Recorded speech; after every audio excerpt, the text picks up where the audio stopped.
نحمده ونصلي على رسوله الكريم اما بعد فاعوذ بالله من الشيطان الرجيم بسم الله الرحمن الرحيم رب اشرح لي صدري ويسر لي امري واحلل عقدة من لساني يفقهوا قولي۔ کیا پھر دیکھا تم نے، کبھی غور کیا تم نے، جس نے اپنی خواہش نفس کو اپنا خدا بنا رکھا ہے، یعنی اس نے یہ نہیں پوچھا کہ میرا الہ کون ہے، وہ کیا چاہتا ہے، اس کی کیا مرضی ہے، جس نے مجھے سب کچھ دیا وہ کیا کر رہا ہے، صرف آئی می مائی سیلف جانتا ہے، میری زندگی، میرے مزے، میری خوشی اور جو میں چاہوں کروں، اور بھٹکا دیا ہے اس کو اللہ نے علم کے باوجود۔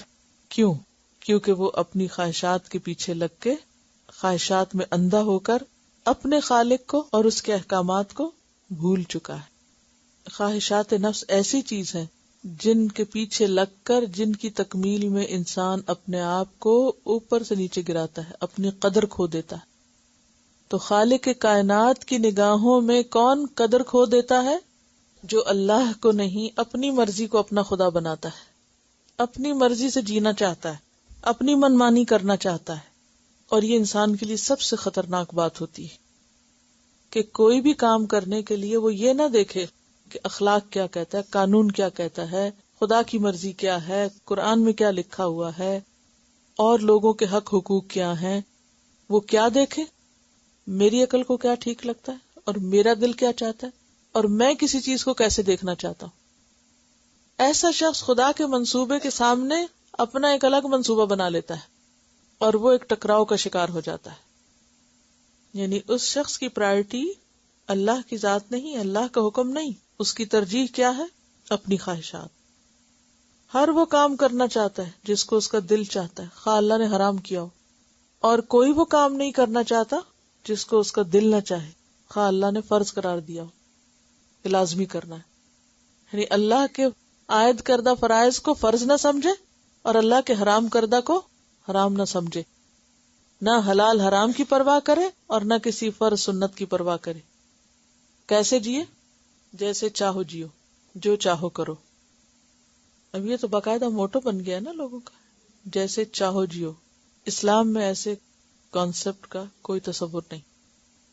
تو ایسا شخص جو خواہش نفس کو سب سے اوپر رکھے، سب سے اوپر، اپنی مرضی سب سے اوپر، تو ایسا شخص دراصل کیا کر رہا ہے؟ اپنے نفس کو اپنا الہ بنا رہا ہے۔ ابو بکر جساس کہتے ہیں یہ وہ شخص ہے جو خواہش نفس کی اس طرح اطاعت کرتا ہے جیسے کوئی خدا کی اطاعت کرے، یعنی اپنے دل کی باتوں کو ریلیجسلی مانتا ہے۔ نبی صلی اللہ علیہ وسلم نے فرمایا، دانا وہ ہے، عقل مند وہ ہے جس کا نفس حکم الہی کا پابند ہوتا ہے اور آنے والی زندگی کے لیے عمل کرتا ہے، اور فاجر وہ ہے جو اپنے خواہش نفس کی پیروی کرتا ہے اور پھر اللہ تعالیٰ سے بڑی بڑی توقعات وابستہ کر لیتا ہے۔ اللہ غفور الرحیم، ہر غلط کام کرتا ہے جو دل میں آئے اور پھر کیا کہہ دیتا ہے؟ اللہ غفور الرحیم۔ نبی صلی اللہ علیہ وسلم نے فرمایا تین چیزیں ہلاک کرنے والی، تین چیزیں ہلاک کرنے والی۔ کون کون سی؟ ہون متبع، ایسی خواہش جس کی پیروی کی جائے، وَإِعْجَابُ الْمَرْءِ بِنَفْسِهِ، انسان کا اپنے آپ پر بہت خوش ہونا، خود پسندی۔ اور پہلی چیز جو حدیث میں ترتیب میں پہلی چیز ہے شح مطاع، ایسی دل کی تنگی جس کی اطاعت کی جائے، ایسا بخل، حرص جس کے پیچھے لگ جائے انسان، ایسی خواہش جس کا پیروکار بن جائے اور اپنے آپ کو بڑی چیز انسان سمجھنے لگے۔ سورۃ کہف میں آتا نا وَلَا تُطِعْ مَنْ أَغْفَلْنَا قَلْبَهُ عَنْ ذِكْرِنَا وَاتَّبَعَ هَوَاهُ وَكَانَ أَمْرُهُ فُرُطًا۔ حضرت داؤد علیہ السلام کو اللہ تعالیٰ نے ایک نصیحت کی تھی سورۃ صاد میں، یا داؤد انا جعلناک خلیفۃ فی الارض فاحکم بین الناس بالحق ولا تتبع الہوی فیضلک عن سبیل اللہ۔ خواہش نفس کی پیروی نہ کرنا ورنہ تم کو وہ اللہ کے راستے سے ہٹا دے گی۔ سورۃ القصص آیت 50 میں آتا ہے ومن اضل، اس سے بڑا گمراہ کون ہے، ممن اتبع ہواہ بغیر ھدی من اللہ، جو اللہ کی ہدایت کو چھوڑ کر کس کے پیچھے لگ جائے؟ اپنی خواہشات نفس کی۔ ایسا شخص کون ہے جس کے پاس علم ہو بھی تو وہ ہدایت پہ نہیں ہوتا؟ اضلہ اللہ علی علم، کیونکہ اس نے اپنے علم سے فائدہ نہیں اٹھانا ہوتا۔ دین کا بھی ہو بے شک. بہت سے لوگ ایسے ہیں جن کے پاس دین کے علم کی ڈگریاں ہیں لیکن ان کا عمل اس کے مطابق نہیں. وہ بھی خواہشات کے پیچھے اسی طرح دوڑ رہے ہیں جیسے کوئی دنیا دار دوڑتا ہے. تو علم کے باوجود ایسا شخص بھٹک رہا ہوتا ہے. آپ بہت دفعہ یہ بات کہتے سنتے ہوئے آپ نے دیکھا ہوگا لوگوں کو کہ اتنا پڑھ لکھ کے بھی کوئی اثر نہیں. کسی کو کیا، اپنے آپ کو بھی ہم کہتے رہتے ہیں کہ اتنا قرآن پڑھ لیا ہے اور ابھی بھی ہم کیا کر رہے ہیں. اب دیکھیے چھوٹی چھوٹی باتوں میں اپنے آپ کو پرکھا کریں. بڑی بڑی باتیں نہیں، چھوٹی چھوٹی چیزیں. کتنی چیزیں ایسی ہیں جو سنت کے خلاف ہوتی ہیں اور ہمیں پتہ ہوتا ہے یہ سنت کے خلاف، لیکن ہمارا دل چاہ رہا ہوتا ہے اور ہم کیے چلے جاتے ہیں. ہمیں پتہ ہوتا ہے کہ یہ منع ہے پھر بھی کرتے ہیں. کیوں کرتے ہیں؟ کیا یہ علم کے باوجود بھٹکنا نہیں؟ کیا یہ اپنی نفس اور اپنی خواہش اور اپنی پسند اور اپنی مرضی کو خدا بنانا نہیں؟ الہ وہ ہے جس کی عبادت کی جائے. اور وہ حدیث میں ہمیں پڑھا تھا نا کہ سب سے بدترین معبود جس کی اس دنیا میں پوجا ہوتی ہے وہ انسان کا اپنا ہی نفس ہے. تو کامیابی کس کے لیے؟ اما من خاف مقام ربہ ونہى النفس عن الہوى فإن الجنة هي المأوى. سورۃ الفرقان 43 میں آتا ہے ارأیت من اتخذ الہہ ہواہ افأنت تکون علیہ وکیلا. ایسے شخص کو تو کوئی انسان سمجھا نہیں سکتا. جس کو قرآن نہ سمجھا سکے، جس کو دین نہ سمجھا سکے، کوئی اس کو کنونس کر سکتا ہے؟ نہیں. جو پڑھ لکھ کے غلط کام کرے اس کو آپ کیا پڑھائیں گے اور کیا بتائیں گے، کیسے سمجھائیں گے؟ جب ایک شخص کو بات سمجھ بھی آ جائے اور پھر عمل نہ کرے پھر اس کو کون منوا سکتا ہے؟ بتائیے. کوئی بھی نہیں منوا سکتا. اس کو پتا ہے پھر بھی نہیں کر رہا. کیوں؟ اس لیے کہ اللہ نے توفیق چھین لی ہے نا. وختم علی سمعہ، اس کے کان کو بند کر دیا، مہر لگا دی. وقلبہ، اور اس کے دل کو بھی. وجعل علی بصرہ غشاوہ، اور اس کی آنکھ پر پردہ ڈال دی. جیسے آپ نے پیچھے پڑھا نا ختم اللہ علی قلوبہم وعلی سمعہم وعلی ابصارہم غشاوۃ فمن یہدیہ من بعد اللہ. بتائیے اس کا نام جو اللہ کے بعد اس کو ہدایت دے سکے گا. جس کو اللہ کی کتاب نے اثر نہیں کیا، اللہ کے حکم کو جس نے نہیں مانا، اس کو اور کون بتائے گا؟ افلا تذکرون، کیا تم نصیحت نہیں حاصل کرو گے؟ اب بات تو ایک تھرڈ پرسن کی ہو رہی تھی اور اختتام بات کا کہاں پر ہو رہا ہے؟ افلا تذکرون، تم نہیں نصیحت پکڑو گے، تم سبق نہیں لوگے. اس میں ہمارے لیے کیا سبق ہے؟ السعید من وعظ لغیرہ، خوش قسمت وہ ہوتا ہے جو دوسرے کی مثال سے نصیحت پکڑے. بات کسی کی ہو رہی ہے اور وہ اس کو اپنے پر لے، اور ہمارا کیا حال ہوتا ہے؟ بات ہماری ہو رہی ہوتی ہے اور ہم اس کو دوسروں پہ ڈال دیتے ہیں. دوسروں کو سوچنا شروع کر دے، فلاں جو ایسے کرتا ہے اور فلاں جو ویسا کرتا ہے. ہم خود کیا کرتے؟ اور جب تک ہم خود کو خود نہ دیکھ سکیں کچھ حاصل نہیں. یہ بھی خواہش نفس کی پیروی کہ جب آئے گی دیکھی جائے گی. ابھی تو مجھے میری مرضی کرنے دو، آپ اپنے تجربے سے مجھے مت سمجھاؤ. I will learn from my own experience. ٹھیک ہے، دھکے کھا کے سیکھنا ہے تو اگر پھر بھی سیکھ جائیں تو. بات یہ کہ یہاں پر علم والوں کی پھر بات ہو رہی ہے اور دینی علم والوں کی بات ہو رہی ہے. سورۃ الاعراف میں آتا ہے کہ وہ شخص جس کو ہم نے قرآن کا علم دیا تھا اور وہ ان کو چھوڑ کر بھاگا اور خواہشات نفس کی اس نے پیروی کی.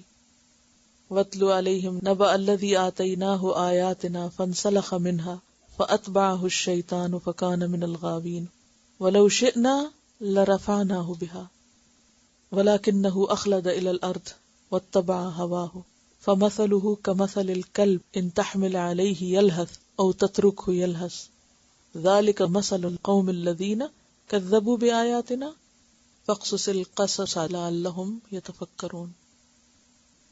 تو واقعات بیان کرتے رہو تاکہ لوگ غور و فکر کریں، شاید کچھ سبق سیکھیں، شاید کچھ اپنے لیے عمل کی بات لیں. کیا پھر تم نہ سبق پکڑو گے؟ یہ خواہشات ہوتی کیا ہیں جن کے پیچھے انسان اندھا ہوتا ہے؟ وہ کون سی خواہشات ہیں؟ خواہشات نفس میں کیا کیا شامل ہے؟ کوئی بھی چیز جس کے لیے انسان کا دل مجبور ہو جائے اور انسان اس کو ہر قیمت پہ کرنا چاہے، خواہ حلال ہو، حرام ہو، جائز ہو، ناجائز ہو، کسی بھی چیز کا ایسا شوق کہ جس کو پورا کرنے کے لیے وہ اللہ کی حدوں، اللہ کے احکامات کی پرواہ نہ کرے. بس میرے دل کو یہ بات لگتی، بس میں یہ نہیں چھوڑ سکتا. یعنی سب سے بڑا دشمن خود ہمارا اپنا نفس ہے اور ہم اس دشمن کو نہیں پہچانتے. دیکھیے خواہشات میں ہر طرح کی خواہشات آ جاتی ہے نا. کوئی بھی شوق، اپنی کوئی بھی ہابی، کوئی بھی شوق، کوئی بھی دل پسند چیز، کوئی مشغلہ، بعض چیزیں جائز بھی ہوتی ہیں لیکن جب وہ حد سے بڑھ جاتی ہیں تو وہ بھی ناجائز کی حد میں داخل ہو جاتی ہیں. مثلا سپینڈنگ کا شوق ہے آپ کو، خرچ کرنے کا، چیزیں خریدنے کا، تو اب کیا ہے، ضرورت تو ضرورت ہے لیکن ضرورت سے بڑھ کر جب حد سے بڑھ کر آپ وہ کرنے لگیں گے تو کیا ہوگا، وہ خواہش نفس بن جائے گی. پھر وہ روک دے گی آپ کو کس سے؟ اللہ کے راہ میں کچھ خرچ کرنے سے، کیونکہ آپ کے پاس بچے گا ہی نہیں. حلال اور جائز کاموں میں خرچ کرنے سے. سونا کیا ہے، آپ سو رہے ہیں، سونا بھی ایک ضرورت بھی ہے اور ایک خواہش بھی. ضرورت کا سونا تو سونا ہے لیکن آپ صرف سستی کے مارے اٹھ ہی نہیں رہے کیونکہ آپ کو مزید سونے میں لطف آ رہا، مزہ آ رہا. تو زائدہ ضرورت سونا بھی کیا ہے، وہ بھی خواہش نفس کی پیروی.